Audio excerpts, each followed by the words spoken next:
Hola, hola, buenas tardes, buenas noches. ¿Nos están escuchando? Alejandro, ¿estás por ahí? Bueno, buenas tardes. Creo que Hola. ya estamos dando comienzo a este espacio, así que les saludamos, les bienvenimos. Buenas tardes, buenas noches a todos y a todas, porque seguramente no es la misma hora en todos lados. Aquí desde Uruguay les vamos a dar la bienvenida a este espacio donde vamos a estar compartiendo una visión relacionada con las metodologías activas, basados en la profunda convicción de que todos y todas podemos aprender. Nos va a guiar en este recorrido Alejandro Pereiras. Alejandro es profesor de historia, con estudios de posgrado en historia y en educación. Ale dirige el Departamento de Innovación Educativa en Santillana, Uruguay, y es asesor del Plan Ceibal, que es un organismo público aquí en Uruguay de innovación en educación y tecnología. Para la mecánica de este encuentro, les vamos a pedir que pueden utilizar la herramienta de preguntas y respuestas para interactuar con Alejandro. Vamos a retomar las preguntas hacia el final de este encuentro. Y sí les pedimos que recuerden poner desde dónde nos están escribiendo cuando nos manden sus preguntas. Así nos sentimos un poquito más cerca. Mi nombre es Silvina, voy a estar acompañándoles en la asistencia técnica. Y bueno, si te parece bien, Ale, les dejo en tu compañía. Bueno, muy buenas. Como decía recién Silvina, no sabemos si tardes, noches. Un placer para mí estar con ustedes y compartir este evento que viene siendo, al menos en mi opinión personal, muy, muy enriquecedor y muy interesante. Bueno, nada, el taller nuestro trata sobre este tema, ¿no? Las metodologías activas e inclusión, y bueno, la idea fuerza es el concepto de que todos y todas podemos aprender. Les voy a contar rápidamente cómo pensamos el taller en realidad. Aunque, bueno, ya saben que esta modalidad y con tantos participantes, armarlo en formato taller estrictamente, en donde estaría buenísimo que hubiera más interacción y que pudiéramos ir haciendo cosas juntos, se complica un poco. Entonces, bueno, lo de taller un poco lo vamos a entrecomillar, porque no sé si será exactamente un taller. Hay algunas actividades previstas para generar un poquito de interacción, pero bueno, dependerá un poco de los tiempos, que también son muy acotados. Yo ya me atrasé un poco, así que veremos a ver hasta dónde podemos llegar. De todas maneras, queremos dejar eso como un espacio final para que por lo menos a través de las preguntas que nos vayan generando, nada, podamos tener un poquito más de interacción. Bueno, con respecto a la organización del taller, bueno, la idea es empezar con algunos conceptos, compartir así algunas ideas que vayan generando algún tipo de reflexión y que puedan ir también suscitando alguna pregunta. Y después vamos a hacer una pequeña votación para definir el rumbo que va a tomar el taller. Ahí tenemos también como otro espacio de interacción. Por un lado, una ruta posible es concentrarnos en los aspectos más bien pedagógicos que involucran a las metodologías activas. Ahí el foco lo vamos a poner en el diseño de actividades y en la evaluación formativa auténtica, y vamos a hacer mención a la importancia de los entornos de aprendizaje, las alianzas de aprendizaje y la integración de tecnología. Y en el caso de que nos vaya a dar el tiempo, vamos a hacer un pequeño trabajo práctico con un canvas de aprendizaje basado en proyectos, que es como una plantilla que nos ayuda un poco a estructurar algunas de las cuestiones clave más importantes que tenemos o que podemos tomar en cuenta a la hora de diseñar una propuesta de aprendizaje basado en proyectos. La otra vía, un poco en este concepto de diseña tu propia aventura, es concentrarnos más en lo que tiene que ver con la generación de condiciones para impulsar una innovación educativa que vaya un poco en el sentido de lo que proponen las metodologías activas orientadas hacia la inclusión. Si bien el tema del taller tiene más que ver con los aspectos pedagógicos que les comentaba antes, y también es cierto que nosotros el foco más fuerte lo pusimos un poco en ese trayecto, también queríamos dar esta opción porque sabemos que dentro de los participantes tenemos muchísimos equipos de dirección, y puede ser también que parte de sus intereses tengan que ver un poco más con esta otra pata. Entonces, ya que vamos a decir en todo momento que tomar en cuenta las preferencias, las inquietudes de quienes participan en las instancias de formación son importantes, queríamos también dar como esta otra posibilidad. Y ahí lo que mencionaríamos es algunas cuestiones vinculadas al marco de las nuevas pedagogías de aprendizaje profundo, este proyecto que dirige Michael Fullan, que algo mencionó en su ponencia de ayer, y ver algunas herramientas que se utilizan desde este proyecto para la gestión del cambio, y después poner un poquito el foco en algunas estrategias para el desarrollo de culturas de colaboración. Como ven, si nos vamos por esta otra rama, las metodologías activas no van a estar tan presentes. Pero bueno, ahí dejamos un poco la decisión en manos de ustedes. Ustedes van a decirnos un poco por dónde les interesa profundizar.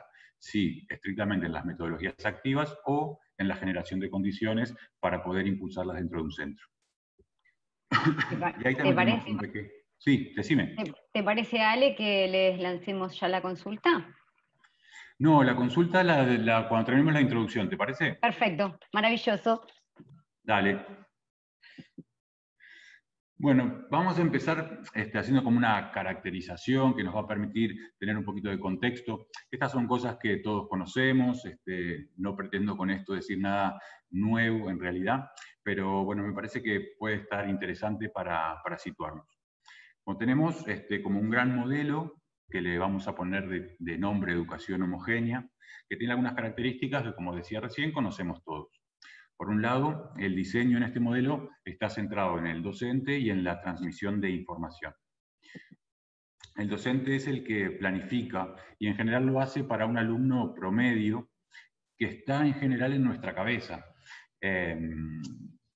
Y sus características nos las da muchas veces el año en el que está cursando, la edad que tiene y lo que el currículum nos dice que debería aprender en ese momento. Las características de ese alumno que tenemos nosotros en nuestra mente es que en general acepta la autoridad del docente y tiene un desarrollo aceptable de habilidades instrumentales, lingüísticas y lógico-matemáticas que están acordes al año que cursa. Y además solemos pensar también que las cosas que debería haber aprendido en los cursos anteriores las tiene consolidadas y por lo tanto nosotros podemos partir de lo que el currículum para ese curso nos dice, nos exige que trabajemos con ellos y con ellas. En este modelo la preeminencia la tiene el contenido disciplinar, es un modelo más de tipo racionalista, si queremos llamarle, en donde las áreas que tienen más presencia y más peso suelen ser las vinculadas a las ciencias naturales y sociales, a la matemática, a la lengua, sobre todo cuando pensamos en primaria, y las otras áreas que tienen que ver con cuestiones vinculadas a lo artístico o a la educación física no tienen el mismo peso para ese currículum. La evaluación suele ser individual y las metas de aprendizaje y los criterios de logro, de los que hablaba Jati hace un momento, estaba traducido creo que como criterios de éxito, son opacos. El alumno no los conoce. El propósito de aprender, para muchos de estos alumnos, sobre todo cuando van avanzando y llegan a secundaria, se convierte en leer al docente para colmar un poco sus expectativas. De alguna manera se trata de eso, es como, bueno, con el profe de historia que tiene estas características, voy a tener que hacer determinadas cosas para aprobar. Y básicamente la evaluación se convierte en eso, ¿no? En satisfacer las expectativas de ese docente con el objetivo de aprobar y tener vacaciones. Para caracterizarlo así muy someramente, podemos decir que enseñar es decir, y normalmente el que dice es el docente, y aprender es escuchar. Y el conocimiento es lo que ponen los libros, los cuadernos, las fotos que toman ellos de la pizarra, con el objetivo después de poder reproducirlas en un examen, en una prueba. El ideal democrático de este modelo es que todos somos iguales y por lo tanto a todos les enseñamos lo mismo. Y la paradoja es que asumir que todos somos iguales frente al aprendizaje en realidad es profundamente antidemocrático porque en realidad no lo somos. Y la consecuencia más negativa de esto es que este modelo tiene un serio problema vinculado a la expulsión de estudiantes, sobre todo cuando llegamos a secundaria y a las clases más grandes. En contraposición, se habla mucho de educación inclusiva o de educación heterogénea para contraponerla al modelo anterior. Este modelo tiene otras características. Acá el diseño se centra en los estudiantes, en las estudiantes. Un poco lo que decía Hati también en su exposición de recién. Escuchémoslos más, veamos qué es lo que tienen para decir, veamos qué es lo que saben, qué es lo que necesitan saber. Los docentes actúan como activadores de estudiantes activos, y por eso hablamos de metodologías activas en realidad. El papel principal del docente tiene que ver con promover la curiosidad, desarrollar en ellos el interés y las ganas de aprender. Un poco lo que decía también David Bueno. ¿Cómo son estos alumnos? Bueno, codiseñadores del proceso de aprendizaje y comprometidos además con su propio proceso. Para construir el conocimiento disciplinar, las propuestas consideran la diversidad de intereses y las habilidades presentes en el aula. Es decir, tiende hacia la personalización. Conocer a cada uno para poder darle lo que necesita para aprender. El contenido disciplinar y las competencias se desarrollan en simultáneo.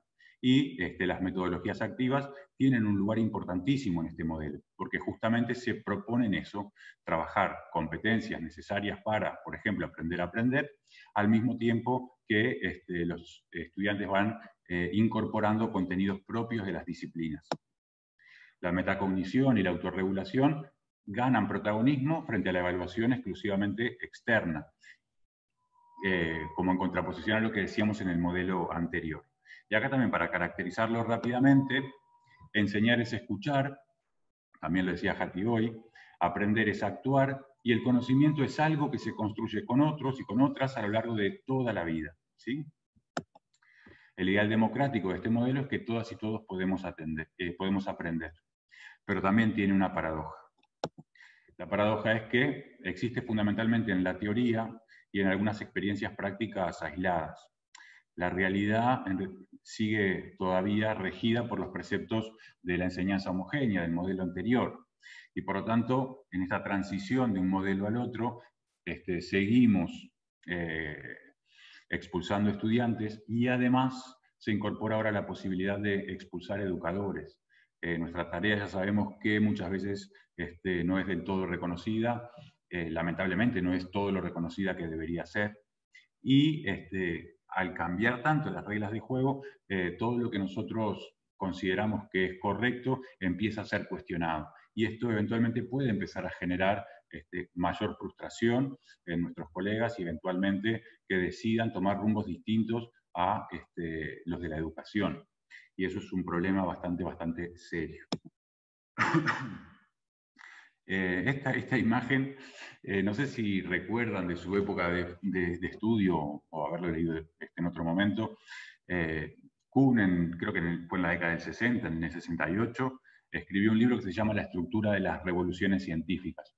Él decía que hay momentos de la historia de la ciencia en donde hay un paradigma que está consolidado, que es el paradigma dominante, en donde, bueno, de alguna manera todos los procesos de la ciencia están regidos por ese modelo. Y ese es un periodo de ciencia normal. Aparecen anomalías que ese paradigma no puede responder y esas anomalías son expulsadas hacia los márgenes, pero llega un momento en donde esas anomalías son tantas y acumulan tanto peso que el paradigma ya no puede sostenerse. Y ahí ese paradigma entra en crisis. Esa crisis abre un periodo de revolución en la ciencia, en donde muchas veces se va a buscar a esos marginales, y desde ahí empieza a construirse un nuevo paradigma para generar otro periodo de ciencia normal que luego tendrá eventualmente su propia crisis. Si lo pensamos en el momento en el que estamos viviendo, bueno, la educación homogénea forma parte de ese paradigma que actualmente está en crisis y que recibe cada vez más cuestionamientos. Estamos ahora mismo en un periodo, digamos, en paralelismo con lo de revolución científica, de revolución educativa, que en realidad es un momento de transición entre un paradigma y otro. Y eventualmente hay muchos indicadores que permiten pensar que vamos hacia un paradigma de educación inclusiva, que nos llega justamente ahora en época de pandemia. Bueno, se habló mucho en el Congreso, todos la estamos atravesando. No voy a profundizar demasiado, pero sí me quiero sumar a lo que los distintos ponentes fueron diciendo estos 2 días en relación a, si bien tiene una cara muy compleja y muy dramática, también puede llegar a representar una ventana de oportunidad para acelerar algunos procesos que nos permitan construir un modelo más acorde a las necesidades actuales. Y esto lo digo también porque quiero rescatar del paradigma de la educación homogénea, que fue y sigue siendo de alguna manera, porque sigue vigente, un modelo que tuvo grandes éxitos y que permitió que muchísima gente accediera a la educación que en otros momentos de la historia hubiera sido impensable que accedieran. Ya no es que esté todo mal con ese modelo. Lo que pasa es que ya no se ajusta a las necesidades de la época actual. Y por lo tanto ahí tenemos como ese desfasaje, ¿no? Queremos construir una educación que se aproxime más a aquella pedagogía que estudiamos durante nuestra formación, pero queremos verla en acción, no solamente en el material teórico. Y esto me lleva a presentarles un formato que a mí me sirve mucho para situar a las metodologías activas asociadas a la inclusión. Esta es la escalera de J.P. Guilford, tiene un libro que se llama Estructura de la Inteligencia, y él habla de 5 peldaños. Él dice que el más básico y el primero y el principal tiene que ver con asegurarnos de que nuestros estudiantes sean capaces de captar la información disponible. Y eso tiene que ver con el acceso a la información. Acá tenemos cuestiones asociadas a aspectos fisiológicos, pero también sociales, culturales, etc. Este peldaño va a ser fundamental porque es la base del resto de la escalera. El segundo proceso tiene que ver con memoria de la información. Guilford dice que si bien nuestra memoria, nuestro cerebro en realidad tiene capacidad infinita para almacenar información, en realidad no tiene la misma capacidad para evocar esa información. Entonces, almacenamos mucho más de lo que somos capaces luego de recuperar.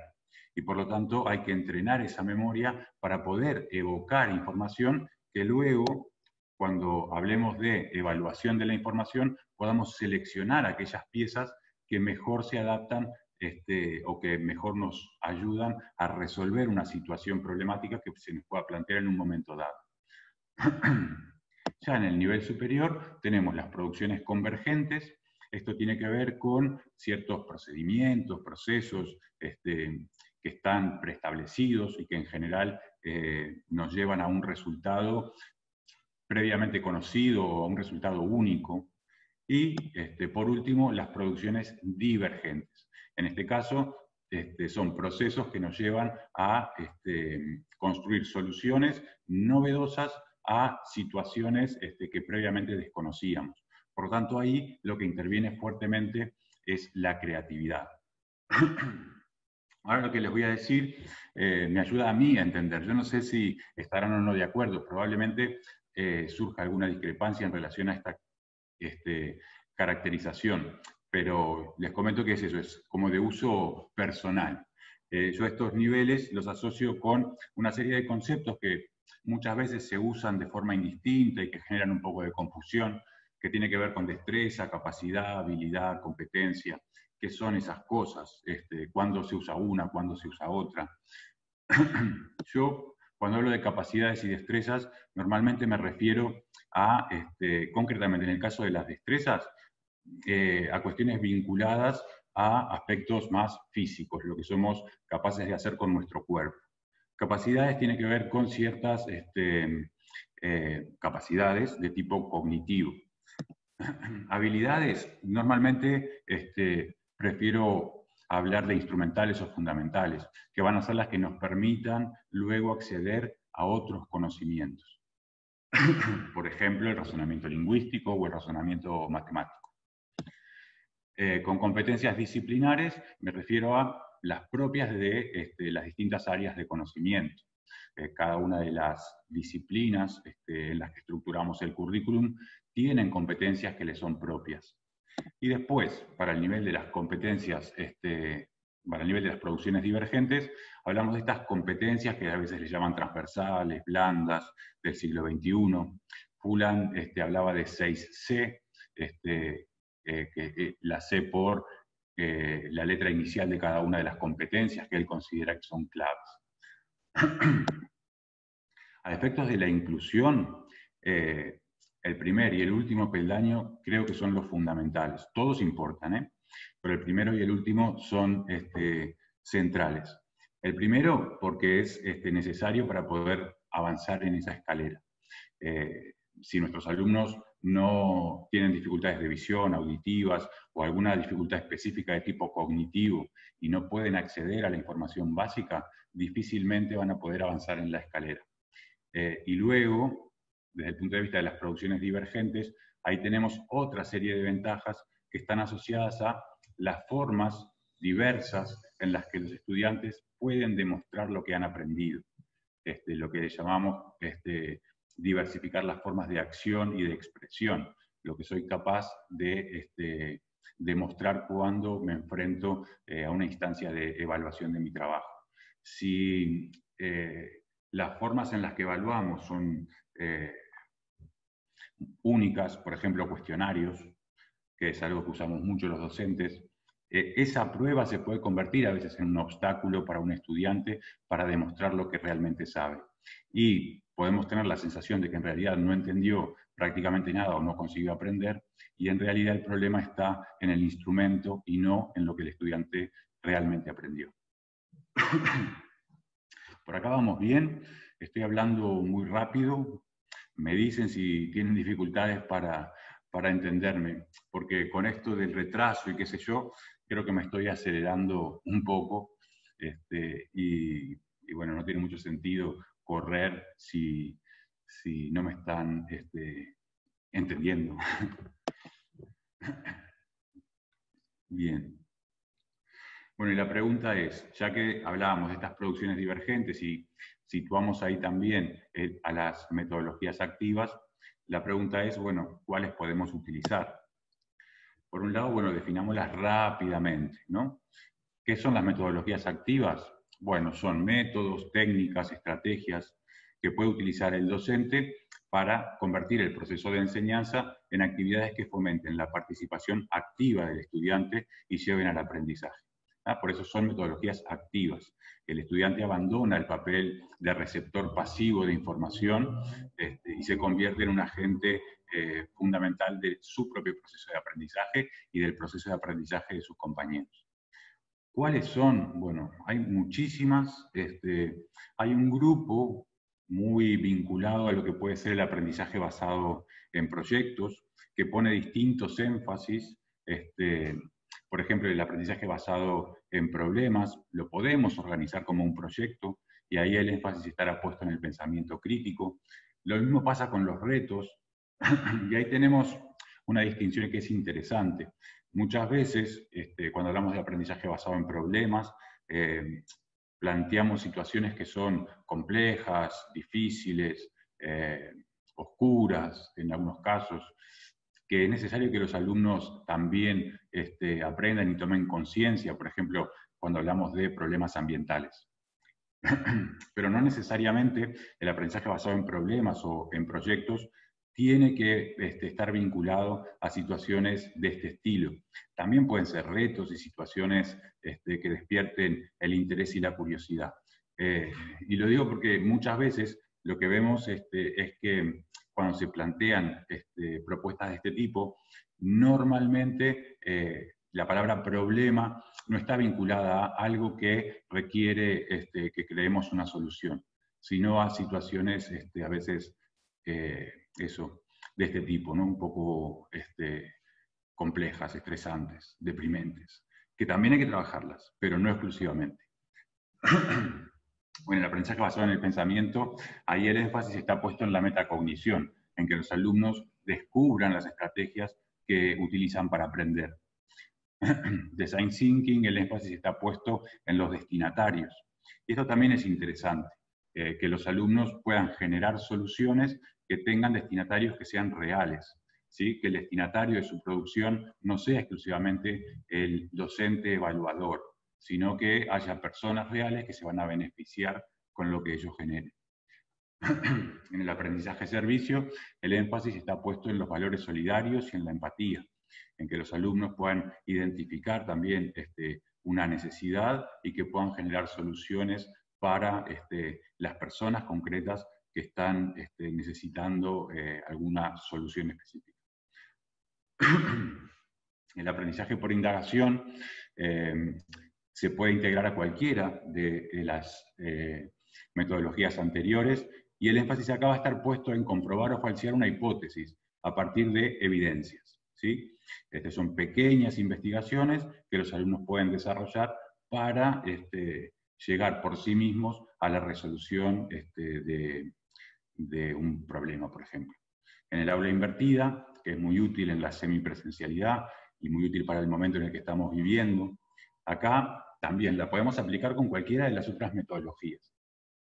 Y la idea es que los estudiantes, por ejemplo en casa, puedan tomar contacto con la información más fáctica de un tema, y que después, en las instancias presenciales, puedan trabajar con sus compañeros y con el docente en la resolución de un reto, por ejemplo. ¿Sí? Entonces, el papel del especialista, que es el docente, está asociado a retroalimentar el trabajo en busca de una solución. Y no en exponer el contenido fáctico y específico de un tema. Y el aprendizaje cooperativo, tiene que ver con, en realidad es transversal también a todas las metodologías activas. Las metodologías activas en general buscan que los alumnos trabajen juntos. Y por eso tiene un lugar central en lo que tiene que ver con fortalecer la inclusión. Porque desde ese lugar los alumnos pueden, desde sus fortalezas, aportarle al grupo y también, desde las fortalezas de sus compañeros, mejorar en aquellas cosas en las que no son tan buenos. ¿Qué tienen en común estas metodologías? Bueno, son complejas e intelectualmente desafiantes, incluyen restricciones e incertidumbres. Esto es, no les planteemos retos que sean muy sencillos, porque son aburridos. También lo planteaba Hati hoy. Busquemos cosas que se puedan hacer, pero que de alguna manera generen curiosidad y que tengan pequeñas restricciones para que los alumnos tengan que ir resolviendo esas restricciones a efectos de poder avanzar, porque eso los mantiene activos e interesados. Después, que puedan buscar soluciones originales a situaciones novedosas. Y otra vez lo mismo, tratemos de captar su curiosidad, ¿sí? Que no sean situaciones abstractas, que no les representan gran cosa, que básicamente el objetivo es resolver una situación artificial, sino que puedan involucrarse para generar soluciones a situaciones nuevas. Después, que sean flexibles y que admitan más de un camino o forma de realización. Esto nos pone en el nivel de las producciones divergentes que decíamos hace un rato, ¿sí? Que no haya una respuesta única que conocemos previamente quienes vamos a evaluar, sino que el camino y la solución se pueda construir en el proceso. Después, es importante que estén destinadas a audiencias reales, que ya lo mencionamos, y luego que se pueda desarrollar en contextos colaborativos, donde alumnos y alumnas desempeñan roles determinados, ¿sí? Y acá algo que es importante, que hablábamos ayer con Silvina, tenemos que tomar en cuenta que estas propuestas suelen consumir tiempo, ¿sí? Y eso es algo que a los docentes nos preocupa mucho, porque tenemos un currículum y ese currículum tiene un montón de puntos y tenemos que darlos. Muchas veces quienes nos supervisan atienden, en realidad se preocupan fundamentalmente en si estamos cumpliendo o no con los contenidos previstos por el currículum. Y acá, nada, los docentes tenemos que hacer una elección entre la profundidad en la que vamos a abordar determinado tema o si optamos por la extensión, por dar cada vez más contenido. Ahí luego la pregunta es si elegimos la extensión, los alumnos están aprendiendo en profundidad todo lo que estamos trabajando con ellos. ¿Cuál es el sentido de elegir la extensión si eso básicamente lo que va a habilitarnos es hacer un check en el currículum, pero no necesariamente nos va a garantizar que se están generando aprendizajes importantes en nuestros alumnos? Las metodologías activas, todas, se adaptan a los principios del diseño universal de aprendizaje. Yo ahora no tengo mucho tiempo para profundizar en esto, pero si ya lo conocen, estupendo. Si no, registren ahí el nombre, si están interesados en temas vinculados a inclusión, porque este marco de trabajo es para mí uno de los que tiene mejor sistematizado y que aporta ideas como más claras y más claves a lo que tiene que ver con aspectos asociados a la inclusión. Acá, bueno, dentro de sus 3 principios fundamentales, luego son más, nos insisten en la necesidad de diversificar el acceso a la información, o sea, que los estudiantes, además de escucharnos y además de leer en un libro, por ejemplo, un cierto contenido, tengan la posibilidad de acceder por vías alternativas a la información. Involucrar ahí sí las tecnologías, dándole sentido, por ejemplo, a través de videos, podcasts, otras fuentes que puedan servir para que la información llegue por vías alternativas a las que normalmente solemos utilizar de forma casi exclusiva. Después, diversificar las formas de acción y de expresión. También lo mencionábamos hace un rato, que los alumnos puedan demostrar lo que aprendieron de distintas maneras, que no sea solamente a través de test, exámenes escritos o cuestionarios, ¿sí? Que puedan generar productos, que puedan trabajar con otros, que puedan enseñarles a otros, que también lo decían hoy en una de las presentaciones, ¿sí? Que nosotros podamos estar acompañando esos procesos y viendo de qué manera se están consolidando aprendizajes en los alumnos, que muchas veces utilizan o se sienten más cómodos con formas alternativas, digamos, de demostrar saberes. Y después promover la implicación del alumnado, que los chicos y las chicas se comprometan con su proceso de aprendizaje. Y esto también lo tenemos que planificar y lo generamos los adultos, ¿sí? Si aprender se trata de retener información para reproducirla en un examen, ahí siempre el propósito será colmar las expectativas del adulto.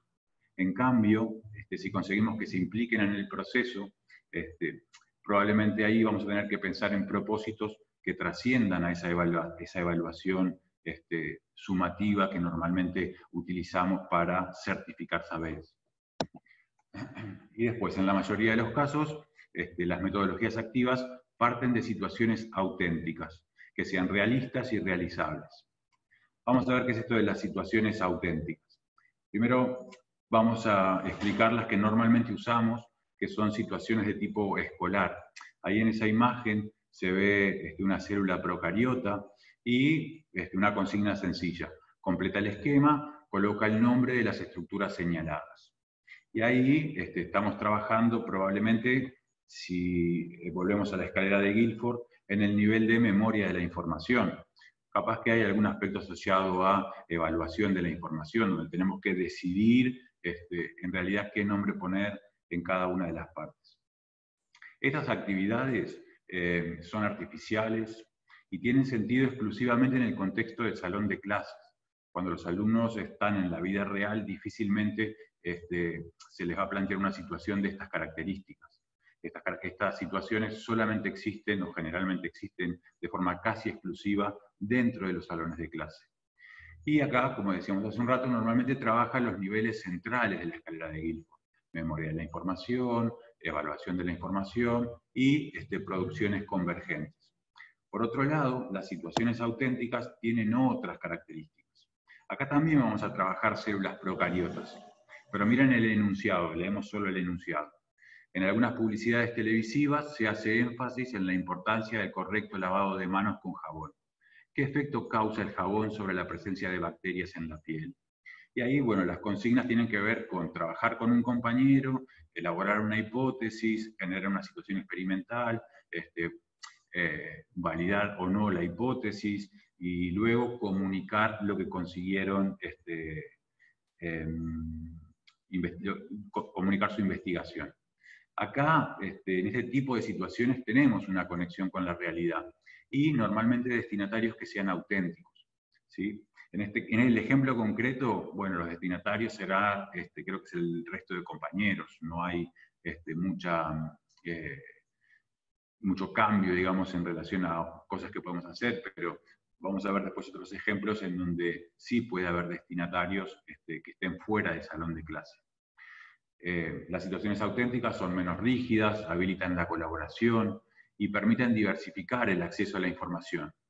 Una de las cosas que decía Jati hoy también, utilizan el error como insumo para el aprendizaje, ¿sí? Normalmente nosotros, no es que le tengamos miedo al error, pero los docentes nos especializamos en detectar errores y en señalarlos.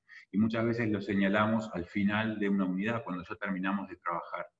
Y acá la idea es que durante el proceso de trabajo podamos utilizar el error como instrumento o insumo para el aprendizaje. Y la evaluación está más centrada en la retroalimentación continua que en la calificación. No es que las metodologías activas no califiquen, se califica. Aparte de eso es un requerimiento, creo que administrativo de todos los países, al menos que yo conozco. El tema es que si la evaluación se centra exclusivamente en calificar, ahí tenemos un problema, y es eso, que los alumnos de alguna manera se van a preocupar exclusivamente por esa calificación y van a trabajar en función de aprobar. En cambio, si el peso lo ponemos en la retroalimentación, lo que estamos generando ahí es, estamos convirtiendo la evaluación en un instrumento de aprendizaje. Creo que me están avisando del tiempo. Bien. Bueno, y acá, simplemente para ir cerrando la introducción, elegí esta frase, ahora les explico por qué. Bueno, Pablo Freire lo conocemos todos, claramente. La frase dice, bueno, dictamos ideas, no cambiamos ideas, dictamos clases, no debatimos o discutimos temas, trabajamos sobre el educando, no trabajamos con él, le imponemos un orden que él no comparte, al cual solo se acomoda, no le ofrecemos medios para pensar auténticamente, porque al recibir las fórmulas dadas simplemente las guarda, no las incorpora porque la incorporación es el resultado de la búsqueda de algo que exige, de quien lo intenta, un esfuerzo de recreación y de estudio, que exige reinvención. ¿Por qué elegí esta frase? En realidad podía haber elegido muchísimas otras frases de otros pedagogos. Esta, bueno, me viene muy bien para el tema que estamos hablando, de hecho, habla de pensar auténticamente y habla de la participación y de la inclusión de los alumnos dentro del proceso de aprendizaje. Pero lo que nos pasa a veces es que, no a veces, lo que pasa es que la teoría pedagógica nos permite imaginar a dónde queremos llegar. En el caso de las metodologías activas, las raíces tienen muchísimos años. Yo si pensamos en Dewey, por ejemplo, o en el propio aprendizaje por proyectos, ahí estamos a finales del siglo XIX, principios del siglo XX. Si pensamos en Comenius, incluso nos vamos varios siglos hacia atrás, como el padre de la didáctica, ¿no? Tenemos, desde el punto de vista de la pedagogía, ideas muy, muy fuertes. Si vemos el esquema del que hablábamos al principio cuando hablamos de Kuhn, ahí pasa algo bastante particular en el caso de las ciencias de la educación. Los paradigmas pedagógicos hegemónicos, los que estudiamos cuando nos preparamos para ser docentes, todos tienen que ver con estas cuestiones, ¿no? Son pedagogías de tipo crítico, hay pedagogías libertarias, hay propuestas desde lo teórico que siempre, o que en general, ponen al alumno en el centro del proceso. Pero luego, cuando vamos a las aulas, eso no pasa. Las aulas, los centros y el propio sistema son más conductistas que constructivistas, por poner esta oposición que todos más o menos manejamos y conocemos. Y ahí hay una disonancia, ahí está pasando algo. El sistema está organizado en función de una serie de mecanismos que construyeron una cultura en donde la pedagogía más crítica, con la que todos nos formamos, difícilmente consigue hacerse un lugar. Entonces, y esto es importante también por varias experiencias de trabajo con centros y en el propio sistema, cuando, si queremos en realidad trasladar las pedagogías activas a un centro, ahí el papel de la gestión va a ser fundamental. El liderazgo educativo que se construya dentro del centro es la clave para que este tipo de propuestas consigan desarrollarse dentro del sistema. De lo contrario, la propia mecánica y la cultura que caracteriza a nuestros sistemas educativos finalmente generará una inercia muy fuerte y difícilmente conseguiremos profundizar en la línea de la innovación. Para innovar, además de una cierta idea clara desde el punto de vista pedagógico de lo que queremos hacer, también va a haber que generarle condiciones específicas desde la gestión para que esas ideas realmente puedan hacerse un lugar dentro de los centros. Por eso, ahí pongo, si nos entrelaza con la gestión, pasar de la idea a la acción va a ser mucho más complicado. El cambio no es pedagógico exclusivamente, el cambio es fundamentalmente cultural. Y es ahí en donde conviene que empecemos a pensar distintas formas de incidir. Y ahí sí, Silvi, te pido que lancemos la votación. Acá vamos a tomar una decisión. Acá vamos a elegir qué camino queremos seguir. Si avanzamos en la línea de las metodologías activas, trabajamos con ejemplos, vemos propuestas, trabajamos un poquito algunas ideas y ejemplos sobre la evaluación formativa auténtica, o si elegimos trabajar más en la línea de la creación de condiciones desde el punto de vista de la gestión para la innovación. Recuerden que si elegimos el B, no vamos a estar trabajando directamente con metodologías activas. Si elegimos el A, sí. Y ahí sí, cuando quieran, pueden votar. Bueno, ya está la votación en funcionamiento. Acá estoy viendo cambiar todos los numeritos. Todavía no está cerrada. Están entrando las impresiones de nuestros asistentes. Buenísimo. Tenemos un participante, Ale,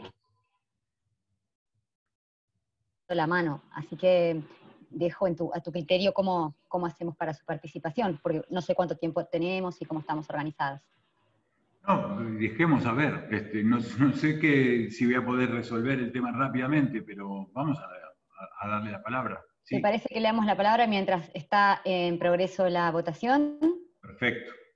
Bien, entonces acá Erasmo, nos habías pedido la palabra, a ver si tú puedes hablar. Me parece que ahí con lo que hice, espero haberlo hecho bien, deberías poder desactivar tu micrófono, activarlo, Erasmo. Y si no, nos puedes mandar un chat a ver si es por otro lado tu participación, porque aquí tu micrófono me aparece como obturado, sin embargo tenías la mano levantada. Me quedo atenta al chat y al audio y a las preguntas, Erasmo.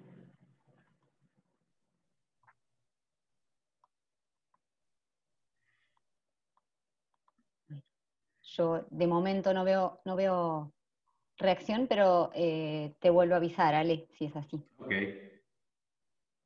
La votación, ahora la perdí de vista. Bueno, ¿te parece que cerremos la votación mientras tanto? Sí, cerramos. Sí. Bien, la cerramos. Quedó cerrada. ¿Compartimos los resultados? Dale. Bien, nos vamos con los aspectos pedagógicos entonces. De todas maneras, la presentación les va a quedar. Siempre va a ser una pena que no va a haber mucha explicación de las diapos que no vayamos a ver, pero bueno, les quedan contactos nuestros. Y yo también quedo a disposición cualquier consulta extra que tengan en relación a cualquiera de estos temas, nos van a poder contactar, así que, y la presentación la van a tener. Y bueno, en lo personal voy a estar encantado de conversar, así que ningún problema. Bien. Vamos con los aspectos pedagógicos. Bueno, acá lo que vamos a hacer es trabajar a partir de una herramienta que tal vez algunos de ustedes ya conozcan, que es el Canvas para el diseño de proyectos. Esto es una herramienta diseñada por Conecta 3, y ahí abajo aparece la referencia. Tienen un link para poder descargarla en el caso de que la quieran utilizar para trabajar. Así como está, es muy valiosa. Eventualmente le pueden hacer, obviamente, todos los cambios que ustedes quieran para poder adaptarla a las necesidades que se les vayan presentando. Bien. Bueno, acá vamos a ir viendo los 3 sectores, de alguna manera, que componen esta herramienta con algunos ejemplos. Bien, vamos con, competencias clave. Ahí vamos a seleccionar lo que queramos trabajar, por ejemplo, comunicación, colaboración, pensamiento crítico, ciudadanía, autorregulación, creatividad, lo que decidan. Porque eso también es importante, que lo habíamos dicho, lo recalco, en las metodologías activas siempre interviene desarrollo de competencias. Importante también, lo menciono ahora igual de todas maneras con los métodos de evaluación, si vamos a desarrollar alguna competencia, tenemos que pensar formas para poder retroalimentar el trabajo con esa competencia, ¿sí? Recuerden que en la evaluación es importante que a la hora de diseñarla evaluemos lo que realmente valoramos y hagámoslo transparente para los estudiantes. Los estudiantes también van a valorar aquellas cosas a las que nosotros les dimos valor. Bueno, la relación con el currículum. Ahí, bueno, qué contenidos vamos a trabajar y en función de eso definir si el proyecto de trabajo va a ser disciplinar o interdisciplinar. Normalmente el ABP suele ser interdisciplinar porque integra, al ser propuestas flexibles y abiertas, se integran contenidos de distintas áreas de conocimiento. Pero no necesariamente tiene que ser siempre interdisciplinar. También podemos trabajar dentro del marco de una sola área de conocimiento. Bueno, ahí definiremos qué contenidos específicos vamos a abordar. Y después, y esto es fundamental, tal vez para mí, de las cosas más trascendentes en esta época en donde estamos repensando la enseñanza y los aprendizajes, la evaluación. Acá, normalmente las metodologías activas van a trabajar desde la evaluación formativa, ¿sí? Y la evaluación requiere planificación. Esto lo digo porque muchas veces los docentes planificamos el desarrollo o la secuencia didáctica y luego al final de la secuencia planteamos una propuesta de evaluación. Pero la ponemos como cierre, ¿no? Cuando ya terminamos de trabajar un tema. Y generalmente no la planificamos dentro de la secuencia, la planificamos para el final. Entonces ahí, por eso decía, mide lo que valoras, lo que es importante para ti también lo será para tus estudiantes. Y esto también tiene que ver con otra cosa. Muchas veces en los objetivos nosotros ponemos desarrollar la creatividad, pero luego no hay nada explícito ni específico que esté diciendo cómo estamos desarrollando el espíritu crítico, por ejemplo, y cómo vamos a retroalimentar a los estudiantes en lo que tiene que ver con desarrollar esta competencia específica. Acá una frase de Hattie, lo que importa es lo que está en negrita, pero la leemos toda. No hay recetas fijas que garanticen que la enseñanza tenga el máximo efecto posible en el aprendizaje de los estudiantes, ni tampoco un conjunto de principios que se apliquen a todo el aprendizaje de todos los estudiantes, pero sí hay prácticas que sabemos que son efectivas y muchas que sabemos que no lo son. Y esto es importante, y tiene que ver con lo que él justamente decía hoy. Empecemos a registrar las cosas que funcionan, y a partir de eso empecemos a hacer ajustes en nuestras prácticas. Y además, otra cosa que era muy importante, compartamos estas experiencias con nuestros colegas. Aquellas cosas que registramos como valiosas, reflexionémoslas y conversémoslas con nuestros colegas. ¿Por qué? Bueno, por esto que tenemos acá. Hattie en realidad se hizo como mundialmente conocido a partir de una investigación muy consistente en donde en realidad lo que hicieron fue alrededor de 252 metaanálisis. ¿Qué es esto? Tomaron investigaciones de distintas universidades asociadas a cuestiones vinculadas a la educación, con el objetivo de ver cuáles eran las prácticas que tenían, o sea, qué efecto en realidad tenían distintas prácticas en los aprendizajes de los alumnos.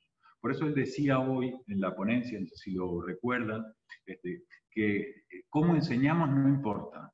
Lo que importa es el efecto que la enseñanza tiene en los aprendizajes. Y él lo que generó, acá lo abrimos, en la presentación van a tener el link, es una especie de ranking en donde tenemos registradas, va avanzando con el tiempo, esta investigación no terminó, él la sigue mejorando. Tenemos distintos indicadores asociados con las cosas que tienen más o menos efecto en los aprendizajes de los alumnos. El punto de quiebre es 0,4, él también lo mencionaba hoy. Las cosas que están por debajo del 0,4 en realidad no tienen gran efecto en los aprendizajes, y después hay cosas, vamos hasta el final del todo, que tienen hasta incluso efectos negativos. ¿Ven? Acá los efectos negativos, la falta de sueño, la situación de la familia, las familias estas que viajan por cuestiones de trabajo, él pone concretamente el tema de la milicia, habla de los castigos corporales, qué sé yo, las mudanzas, y lo que tiene un efecto más complejo es lo que está asociado a los desórdenes de atención y de hiperactividad. Pero bueno, vamos a lo que tienen los efectos superiores. Lo primero es la eficacia del colectivo docente. Y esto también lo mencionaba Fulan cuando hacía referencia justamente a Hattie, y es los colectivos de docentes que trabajan juntos y que son eficaces como colectivo, son los que tienen los impactos más altos en los aprendizajes de los alumnos. Ahí el ratio es de 1,57. Recuerden que lo que está por debajo del 0,4 casi no tiene impacto. Esto está despegado en relación a lo anterior. ¿Ya? Entonces, ahí, ¿cómo desarrollamos la eficacia del colectivo docente? Bueno, por un lado, lo primero es romper el aislamiento, ¿no?, del docente en su aula a puertas cerradas. Y ahí empezar a promover distintos enfoques. A mí hay uno que me interesa especialmente, que es el de la enseñanza como indagación. Cuando hablamos de metodologías activas aplicadas a los alumnos, tenemos el aprendizaje por indagación. ¿Sí? Que los alumnos que se enfrentan a una situación en la que tienen que generar hipótesis para avanzar, recolectar evidencias, falsear o verificar la hipótesis, etc. Bueno, es interesante que esas cosas que son buenas para los alumnos también empecemos a plantearlas como buenas para nosotros los docentes. Nosotros, aparte, en general, las cosas, por ejemplo, asociadas a las metodologías activas, en general la mayoría de nosotros no fuimos formados de esa manera. Entonces, reproducir algo que desconocemos muchas veces resulta complejo. Pero si lo incorporamos también a nuestra práctica desde nuestro rol, puede empezar a ser interesante porque nos puede ayudar incluso a perfeccionar los diseños de aprendizaje para los alumnos. ¿A qué me refiero con enseñanza como indagación? A que empecemos a trabajar en función de las evidencias y del impacto que tiene nuestra enseñanza en los aprendizajes de los alumnos para empezar a mejorar la práctica y hacerlo con colegas. Y por eso es una práctica fundamental o importantísima para desarrollar comunidades profesionales de aprendizaje. Esta es la única forma de romper a veces con la lógica individualista o con la cultura individualista de nuestro sistema. Individualista desde el punto de vista del docente que trabaja solo, e individualista desde el punto de vista del alumno que también en general trabaja solo y es evaluado en solitario. ¿Sí? Acá rompamos con estas lógicas y empecemos a generar instancias de encuentro y de reflexión en donde los docentes hablemos del tema que nos apasiona, que es la educación. Pero hablemos a partir de evidencias, de las evidencias que podemos extraer del impacto que nuestra práctica tiene en los aprendizajes. Ahí les dejo como ejemplo el Lesson Study, que es una estrategia muy usada en Japón, pero cada vez en más países, que tiene que ver con generar instancias en donde docentes planifican juntos, luego imparten juntos la clase, uno trabaja frente al grupo, con el grupo, y otro observa, y en función de eso van registrando, van obteniendo evidencias, van reflexionando sobre el impacto de la práctica, y así van generando una fuerza desde el colectivo asociado a trabajar juntos en una dirección común que tenga como objetivo mejorar los aprendizajes. Después, lo segundo que para que Hattie encontró que tiene un impacto altísimo en los aprendizajes, tiene que ver con el Self-Reported Grades, que es algo así como la capacidad que tienen nuestros estudiantes para predecir su desempeño. Y acá no lo vamos a ver en profundidad, pero hay algo que se llama indefensión aprendida, que tiene que ver con aquellas cosas que muchas veces nosotros los docentes involuntariamente podemos generar, sobre todo desde la evaluación, que van generando esta indefensión aprendida, o el convencimiento por parte de nuestros alumnos de que no son capaces de hacer determinadas cosas. Y eso empieza a generar bloqueos y llega un momento en el que se convencen de que no pueden hacer algo. Y entonces, desde el punto de vista de los aprendizajes, eso tiene efectos muy, muy complicados. Y otra cosa que es fundamental son las expectativas de logro que los docentes tienen con relación a sus estudiantes. Ahí yo les menciono, que probablemente muchos conozcan, la investigación de Rosenthal y Jacobson sobre el efecto Pigmalión. Ahí fueron a una escuela, a un liceo, a una secundaria, y pusieron una prueba diagnóstica. Luego sacaron nombres al azar y le dijeron a los docentes, este grupo de estudiantes obtuvo los mejores resultados y esperamos grandes cosas de este grupo.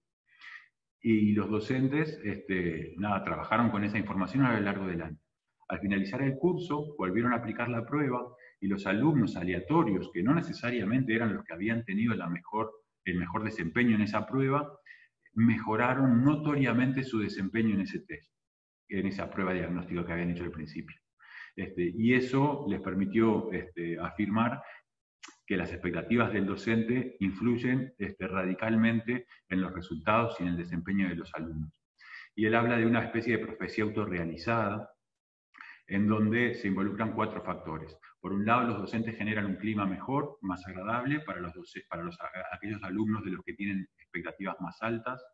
También les ofrecen más información, generan mayores oportunidades de respuesta y los ayudan a estructurar sus respuestas, y dedican mucho más tiempo a retroalimentar el trabajo de esos alumnos. Por lo tanto, finalmente el desempeño de estos alumnos es mayor. Por eso es muy, muy importante que tengamos expectativas altas en relación a nuestros alumnos, porque si son bajas, probablemente el desempeño va a ser bajo. Y esto también es aplicable a nuestros equipos, si lo asociamos con el punto número 1. Los equipos docentes, muchas veces nos quejamos del equipo, ¿no? Decimos, con los docentes que tengo este año, difícilmente voy a poder hacer grandes cosas. Bueno, si depositamos o si tenemos expectativas bajas en relación a lo que el colectivo puede hacer, probablemente el desempeño va a ser pobre. Si ponemos expectativas altas, creemos que juntos pueden generar instancias valiosas de aprendizaje, seguramente lo van a conseguir. Bien, esta la vamos a pasar. Bueno, este era un juego para ver la importancia de tener expectativas como criterios, claro, metas de logro transparentes para los alumnos. Acá, si yo les pido que hagan animales, ustedes los van a dibujar. Si los evaluamos con esta herramienta, limpieza, motivación, número de animales, reunión de una o varias formas geométricas, más o menos iban a tener unos resultados interesantes. Pero si utilizábamos esta herramienta, animales mitológicos, animales invertebrados, animales de 5 patas, probablemente con esta herramienta les habría ido muy mal. Y eso es porque yo no les di previamente cuáles eran los criterios que iba a usar para evaluar sus producciones. Lo mismo pasa con los alumnos cuando trabajan a ciegas. Si el alumno sabe cómo va a ser evaluado y además hay un propósito concreto para que lleve adelante una determinada actividad de aprendizaje, es muy probable que sus resultados sean mejores. Silvi, de tiempo vamos horrible, ¿no? Ale, de tiempo nos quedan unos 10 minutos. Bien. Si te parece, quizás puedes llegar hasta un punto en que tú consideres como un cierre y damos paso a una serie de preguntas que en realidad están bastante coordinadas las preguntas. Quizás puedo llegar a armar una sola en función de las preguntas, si te parece. Bien. Excelente. Acá una serie de estrategias para la evaluación formativa. Importante, lo que decía hace un ratito, clarificar las metas y los criterios de logro. Empezar a tomar en cuenta cada vez de forma más activa las evidencias, porque esas evidencias las vamos a utilizar para retroalimentar a los alumnos y también, como decía hace un rato, para poder impulsar estrategias de enseñanza como indagación. Utilizar esa evidencia para ayudar a los alumnos a avanzar, pero también a los colectivos docentes para que puedan mejorar desde el punto de vista de la práctica. Devoluciones. Hay algo que, bueno, feedback, que es la retroalimentación, que en general tiene que ver con decirle al alumno cómo está trabajando, pero tiene una dimensión que para mí es incluso mucho más interesante, que en inglés es feed forward, que es algo así como alimentar hacia adelante, que tiene que ver con cuáles son los próximos pasos a seguir. Hasta acá conseguimos esto, y tenemos estas evidencias que me demuestran lo que hemos conseguido. Bueno, los siguientes desafíos, los próximos pasos, aquellas cosas que le van a permitir al estudiante avanzar en su aprendizaje, bueno, son las que caracterizamos desde el punto de vista de lo que llamamos feed forward. Es decir, cómo continuamos, ¿sí?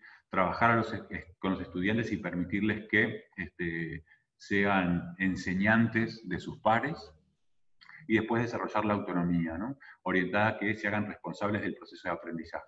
Romper con esta lógica de estudio porque me lo piden en casa, o estudio porque para tener una buena calificación por parte del docente. Acá la idea es que puedan ir siendo cada vez más protagonistas del proceso a partir de propuestas que sean para ellos desafiantes e interesantes, que tengan la oportunidad de generar incluso metas de logro acordadas con el docente, que puedan autoevaluarse, que puedan evaluar a sus compañeros, siempre en la perspectiva de ayudarlos a progresar y a mejorar, que tengan eso como un papel cada vez más activo y más protagonista del proceso de aprendizaje. Esa es la manera para que eventualmente se hagan responsables. Si no, siempre es algo externo, que se hace para colmar expectativas de otros.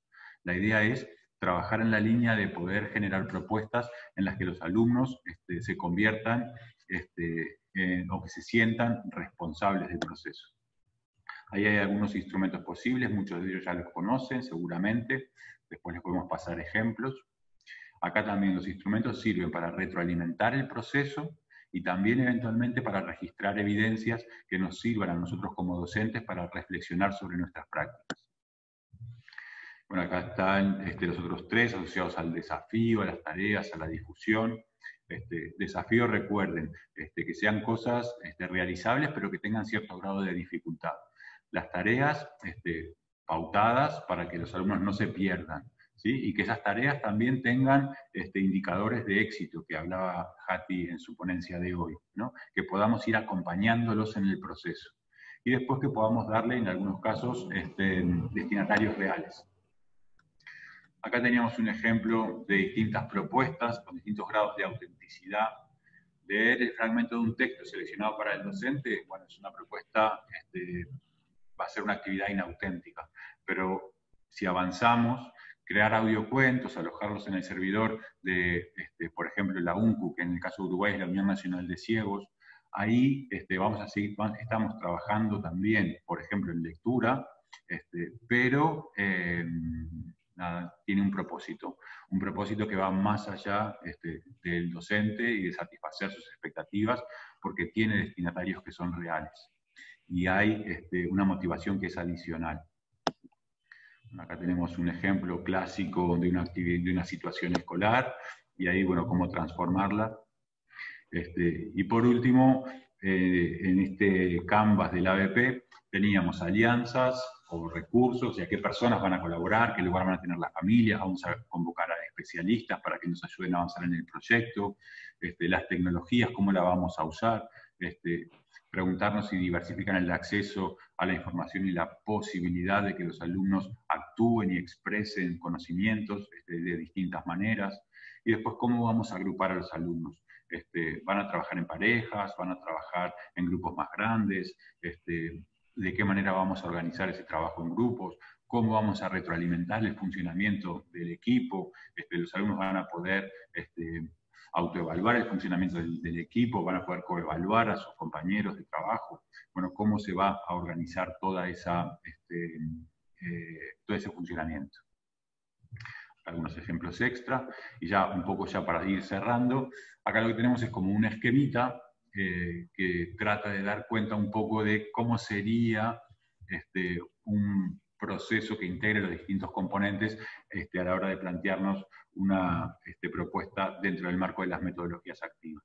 Por un lado, consignas bien explicitadas y claras, criterios de evaluación también claros, comunicados con anticipación, tratar de elegir instrumentos que sirvan para que los estudiantes se coevalúen, se autoevalúen, y también que haya heteroevaluación, es decir, el docente evaluando a los alumnos a partir de distintos instrumentos y de las evidencias que esos instrumentos me permiten recolectar.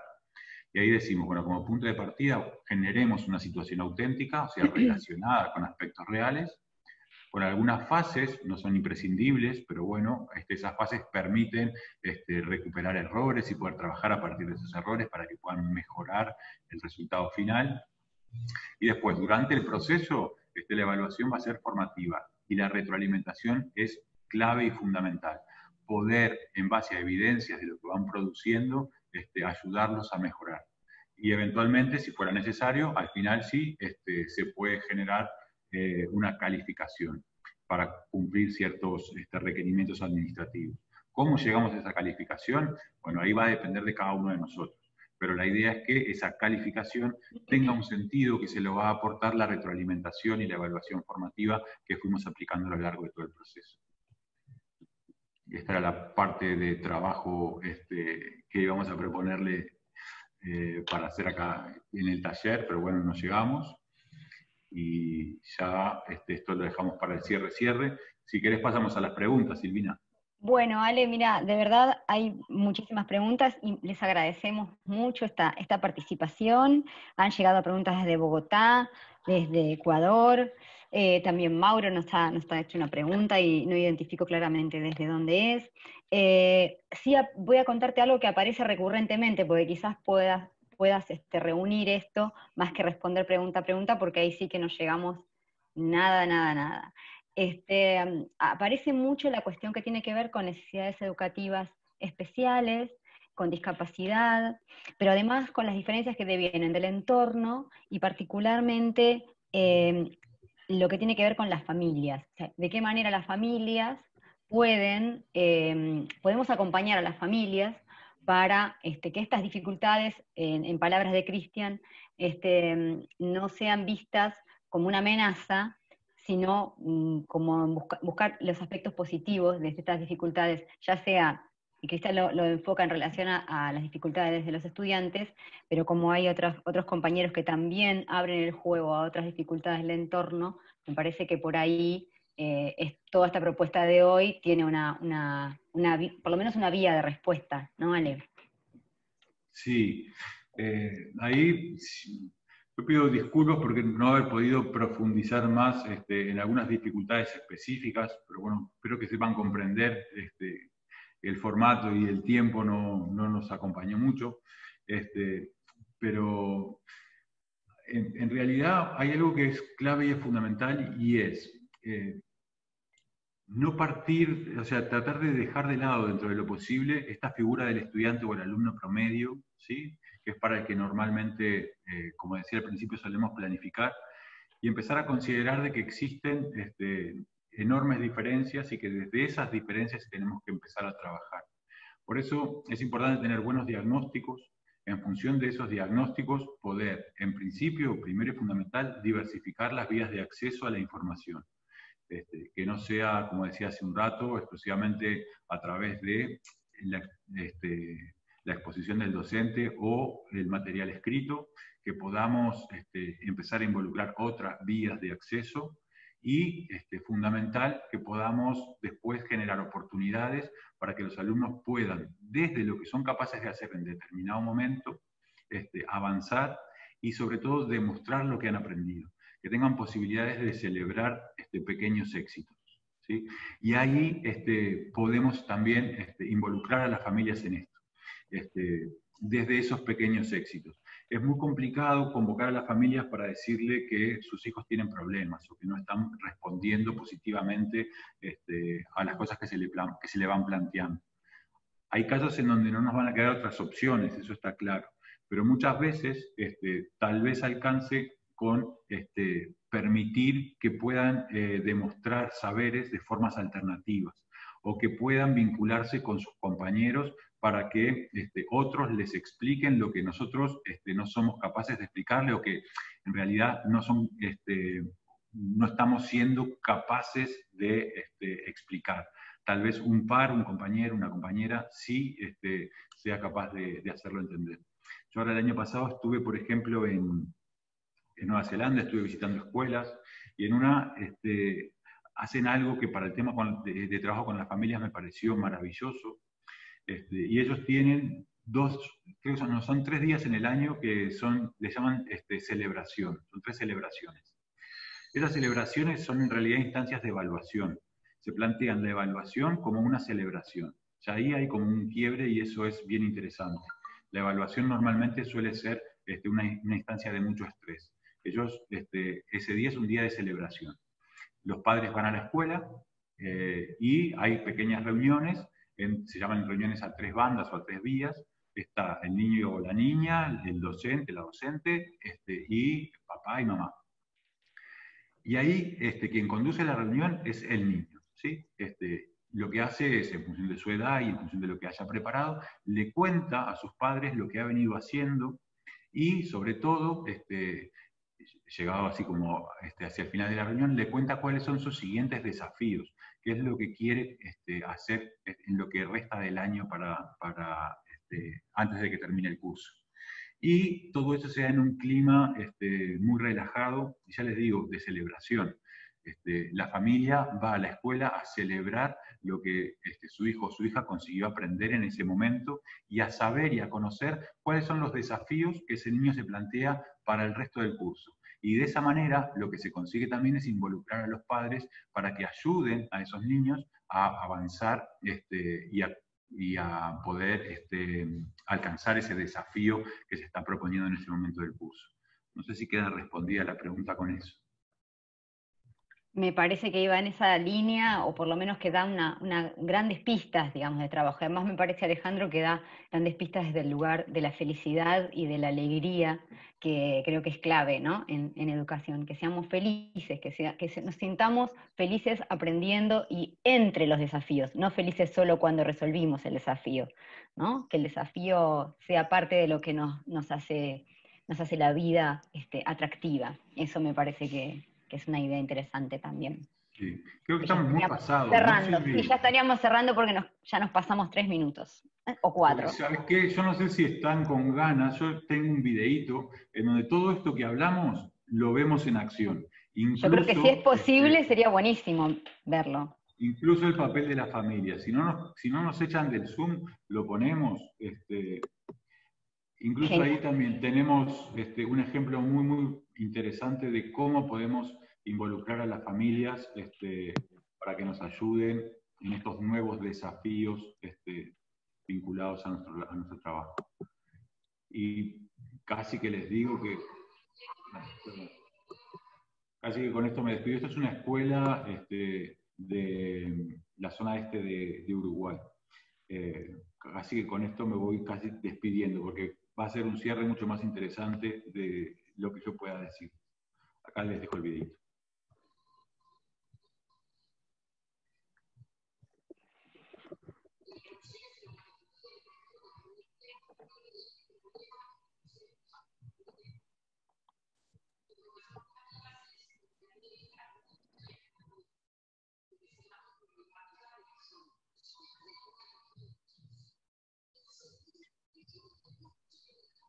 Ale, se está escuchando muy bajito el audio. No sé si es por la conexión o será que no abriste mucho el audio de la compartida y estamos escuchando tu audio. Me da la sensación de que estamos escuchando el audio que sale de tu máquina. Y si no, ¿qué tengo que hacer? Cuando compartís tenés que poner abajo el botón de compartir audio.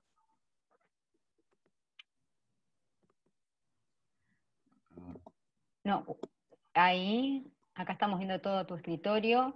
Cuando vayas a compartir, fíjate que abajo esté abierto compartir el audio del video, una cosa así. Abajo en tu propio control de... No que vas a cerrar la reunión. Acá no. Ah.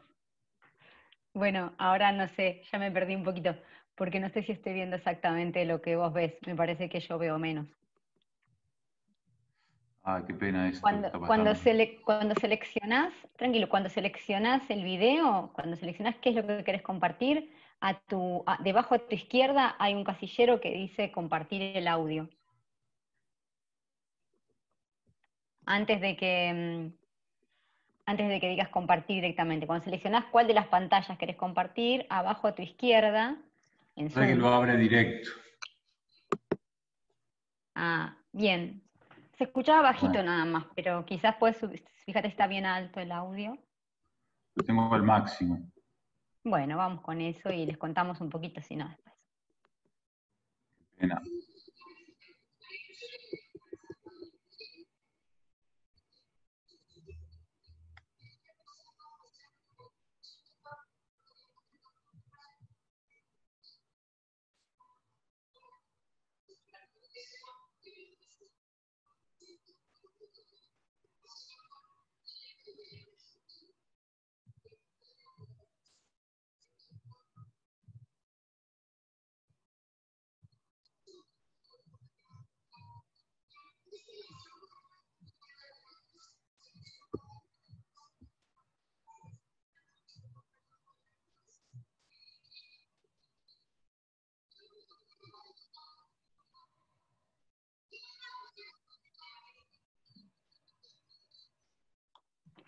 Ale, no se escucha nada del audio y se ve lento el video. ¿Querés contarles un poquito de qué se trata? Y yo pruebo si lo puedo compartir yo desde mi máquina.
Me dice Silvina que lo tiene para compartirlo, tal vez ya se escuche mejor, porque creo que no se está escuchando nada. ¿Tú me Pedimos escuchás a perdón mí, por este Ale? problema. Yo te escucho perfecto. Si lo Vamos a tenés, probar a ver si tendrías que dejar de compartir vos y yo intento a ok. ver si puedo desde mi máquina. Llegamos hasta 2 minutos 2:30 para no ponerlo del principio, El tema capaz, es no lo que sé. no se escuchó el audio. Quizás puedes contar un Nada de poco. nada. No, quizás puedes Claro. contar un poquito qué pasó y mientras yo lo voy Sí, ahí buscando. en realidad estaban trabajando en base a un detergente que generaron con un hongo de la zona y que lo utilizan para, como detergente y para limpiar graseras y demás. Y nada, es 100% creado por los propios estudiantes. Y nada, y a partir de eso trabajaron temas del currículum, ¿no? Temas de las ciencias naturales. 2 minutos A ver, 40 más o menos. Ahí sí. voy un poquito antes. Ahí. A ver, Estábamos Perfecto. ¿se escucha el audio? zarandeando Sí, perfecto. para ver si había microplásticos en esta playa. El tupper lleno de agua es para cuando caiga la arena y capaz que algún microplástico, la arena queda abajo y los microplásticos queden arriba. La lengua de la tortuga no tiene sabor. No es con nosotros que cuando cuando comemos algo que no saben qué es, no es como nosotros la tortuga marina. Ellos son niños que les gusta investigar, informarse. Ellos continuamente te están hablando de temas, surgen emergentes día a día. Entonces nosotros tenemos que tratar de canalizarlo. Está buenísimo salir porque se rompe con lo cotidiano, ¿no? con lo rutinario. Uno se apropia de los espacios comunes. Hicimos maquetas a escala y después se lo mostramos al alcalde. Nos regalaron pinturas y fuimos pintando primero de una capa de blanco y después fuimos haciendo los patrones y dibujos.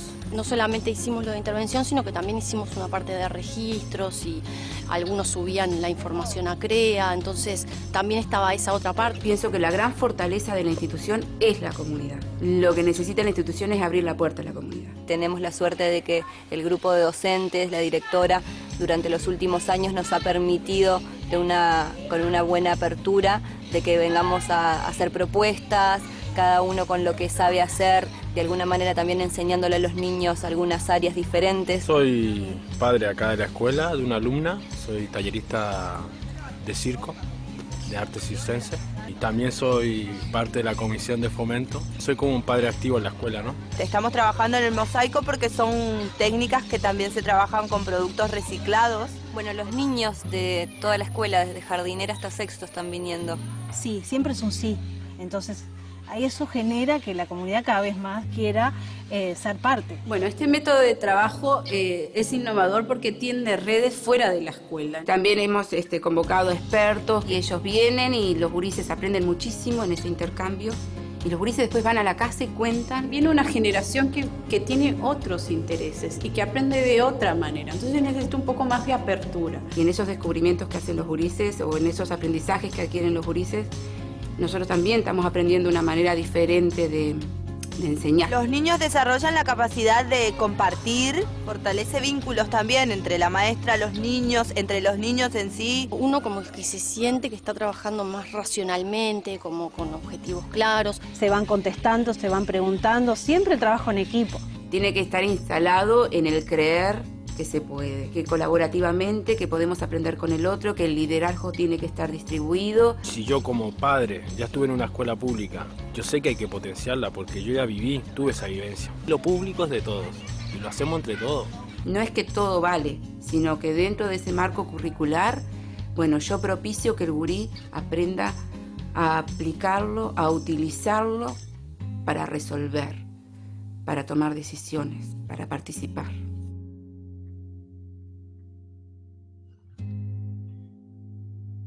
Bien, ahí sí terminó, ya no les quitamos más tiempo.